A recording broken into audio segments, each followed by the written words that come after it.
हॉटेलमध्ये काम करणारा मुलगा आज करोडोने कमवतोय. हो, मी बोलत आहे अक्षय कुमार बद्दल. अक्षय कुमारचा जन्म राजीव भाटे या नावाने अमृतसरमध्ये झाला. लहानपणापासूनच त्यांना मार्शल आर्टची आवड होती. त्यांनी बँकॉकला जाऊन शेफ आणि वेटर म्हणून काम केलं आणि तिथेच त्यांनी मार्शल आर्टचं प्रशिक्षण घेतलं. भारतात परत आल्यावर त्यांनी मॉडेलिंग आणि छोट्या-मोठ्या जाहिरातींमध्ये काम सुरू केलं.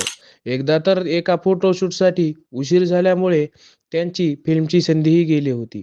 पण त्यांनी हार मानली नाही. शेवटी 1991 मध्ये सौगंध या चित्रपटातून त्यांचा बॉलिवूड प्रवास सुरू झाला. त्यानंतर अनेक अयशस्वी चित्रपट आले, पण खिलाडी सीरीजमुळे त्यांना खरी ओळख मिळाली.